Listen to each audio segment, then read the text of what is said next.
Nick Torre from Gators Online. Nick, I'm going to ask you Gators questions, but I have some video to show you from elsewhere in the SEC that happened today, and I think we need to celebrate it. It's something every one of us has talked about, whether we cover this school or not, and we have a definitive answer. You ready? You ready? Ready. You know what it is? I don't. Bobby Petrino is calling plays at Texas A&M. He admitted it. I know it's a collective effort, but will you serve as the primary play caller? Yeah, I mean, it is a collective effort. I've been calling the plays out at practice, and I will do that. But a lot of times the plays are called throughout the week. So as you game plan and you're in there, you put down your third and shorts, and you know what you want to do run-wise, you know what you want to do pass-wise. Then you practice them, then you go back and rank them. And a lot of times it's like, okay, we get 3rd and 1, ball's on the right hash. The call's already made. You know what I'm saying? So you just have to be able to be disciplined to do what you didn't practice. I think that's when I've always like self-scouted myself. I didn't do it as much based on what the defense was looking at and what they were doing, but I always did it based on, did we call what we did in practice, and did we execute what we executed in practice? And if we didn't, why not? What's the issue there? So I want to make sure that we spend time preparing our players, and they understand the situations, and they can rely that they're gonna get the play calls that they worked on and practiced on and got better on during the week. Our long national nightmare is over. We know who's calling plays at Texas A&M this season.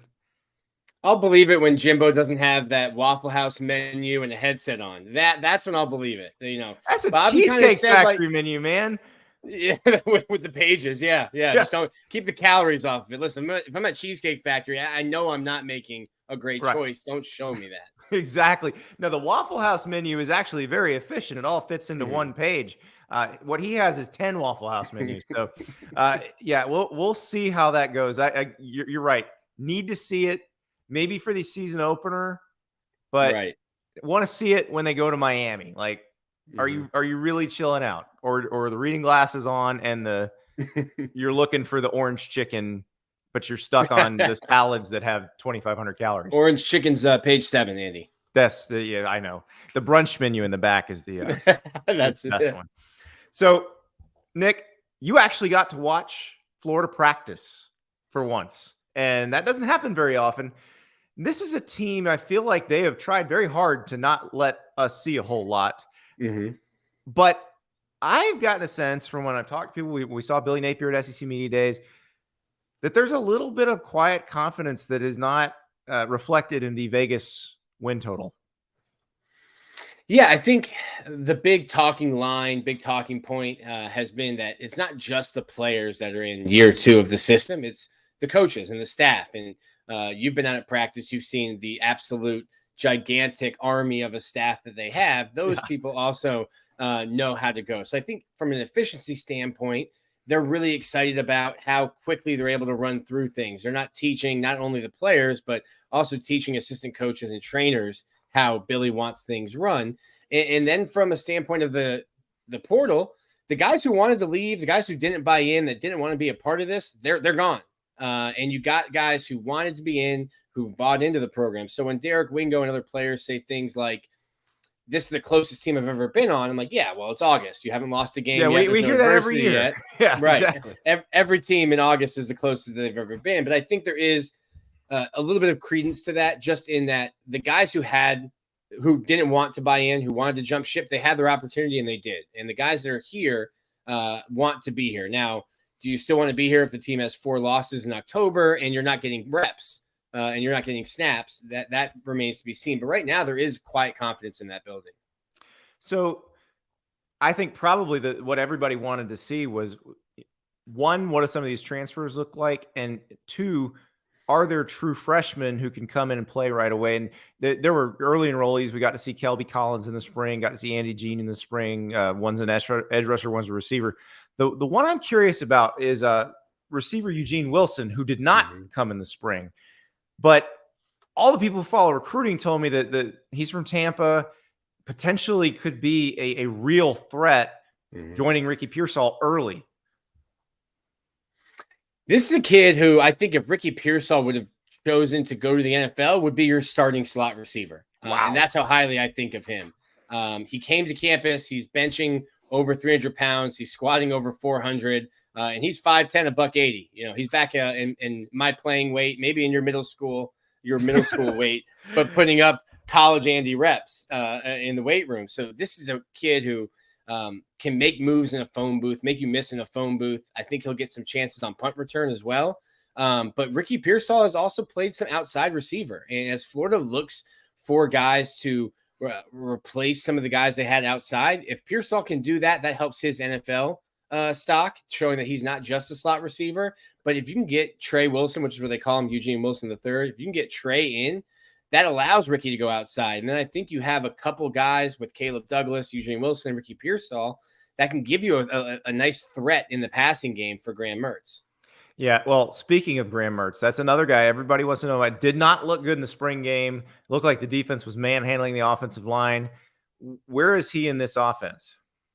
I think Graham's getting much better, and I was very skeptical because all the teammates were saying he's the first in, last out, and I was like, well, this is a kid who spent 3 years in an offense and now has what he would probably like one more year before going to the NFL to learn a new scheme. He needs to be the first in and the last out. But I think his work ethic has made an impact on the coaching staff and the team. And I think you're seeing Graham's more comfortable now. In the spring, especially the spring game, I think Austin Armstrong was out to show something with some of the defenses he was calling, which maybe didn't play into Graham's favor. But I think he looks like he can be a game manager. They're not going to ask Graham Mertz to be Kyle Trask. They're not going to ask him to be Danny Warfel. You've got 3 unbelievably talented running backs. An offensive line, which if can stay healthy, should be able to block for you. And Graham just needs to make those short intermediate passes to keep defenses honest. If Florida's running the ball the way I think they have the capability to, you're going to get defenses sinking in, and then you can hit something up the seam and get them to back off. Well, one of the most interesting things I saw you guys report out of that practice was that Micah Mazuka, the Baylor transfer who had shoulder surgery in the spring, was doing full contact. And that was a big question when he had surgery about would he be ready for the start of the season, or how long would that recovery take? Having shoulder surgery for me, especially with an offensive line, I had a labrum tear in high school, and you can't do any pushing. And then on Saturday, everything you're going to be asked to do the entire time you're on the field as an offensive lineman is pushing another 300-pound human being. So to me, my biggest issue was I think he'll be ready for August 31st against Utah, but what has he been able to do in the weight room? What's his football shape going to be? So I think getting him on the field for fall camp, even though he's in non-contact, but getting him going through some of those reps, through some of those motions, I think is huge. There has been a good update there with Najee Harris, the freshman from IMG, who's getting first-team reps with Micah Mazuka not starting or not being able to play as much. So you're getting some depth, but I do believe it's a great sign to see Micah Mazuka on the field in contact. So you mentioned, we were texting earlier, that it's everybody knows Graham Mertz is starting quarterback, even if they haven't actually announced it yet. Sure. What's the backup situation now? Yeah, that's interesting. I think if you go out to practice, and we were finally able to get a full practice, there's a clear 1, 2, 3. It's Mertz, Miller, and then Max Brown. But to me, what does the backup situation look like? If Graham Mertz goes down in the first quarter against Utah and breaks his ankle, and he's going to be gone for a long time, I think you turn to Jack Miller and have some packages for Max Brown, because Max Brown has a running ability that's not Anthony Richardson, but it's more than Brown and Mertz. And I think he can give you something else there. If Florida's offense is just stalling, I think Max Brown's the guy you'd go to, not Jack Miller, to try to inject some life or some enthusiasm into it. So even though I think there is a clear 1, 2, 3, Max Brown's athleticism and what he can bring to the table with his legs is vastly different than the other 2 options. And I think that's something that we maybe see towards the end of the year. So Nicholas Gray asks, he said he really likes Florida's back, but the big question is the defense. Can they avoid being forced into passing? And that is the question. This is a defense that really the final couple of years of the Dan Mullen era and last year was not up to snuff. Didn't feel like there was a lot special on the D-line other than Jervon Dexter, who I felt like had to play too much and was getting gassed most games. what have they done to shore up that defensive line and make it where the offense doesn't have to outscore everybody? You hit the transfer portal. you add Banks and Cam Jackson from Louisville and from Memphis, and those are two guys who I think could start. Des Watson last year at 420 pounds played 386 snaps. Holy cow. That's how little depth Florida's defensive line had. You had Gervon Dexter basically playing every snap on defense as a defensive tackle. So I think the biggest thing for Florida is that they've added more depth with Chris McClellan, Banks, and Jackson, and you've got guys now. Tyreek Sapp's one that I don't bring up enough. A little bit of an undersized defensive tackle, but a guy who's going to play a ton for them this year. Just being able to rotate guys. I think Chris Rumpf said it to me one time when he was coaching at Florida. I learned at Alabama that those big guys have one gas tank, and there's no refilling it at halftime. When those big guys are tired, they're done. And I think you saw that as Florida kind of wore down some late in games. You should be able to have a much healthier and fresher defensive line throughout games and throughout the season. I think that'll be a huge key because if you can blame the cornerbacks, but if the quarterback had 7 seconds to throw, it's hard to cover somebody for that long. So defense starts up front, and I think Florida will be better up front. Yeah, I think people get so used to watching Georgia just roll those guys in and out. That's not how most teams are built up. They don't have that. That's what Florida's trying to build too, but it's not that easy. So when you see this team play now, does it look more polished than it did the last time we saw it? Yeah, I think so. I don't know if I've moved off of. I think Florida's schedule is really tough. I think you need to get some wins up front because that back schedule after Georgia with Arkansas and LSU and a sneaky 11 a.m., which I'm guessing kickoff in Columbia local time late in November.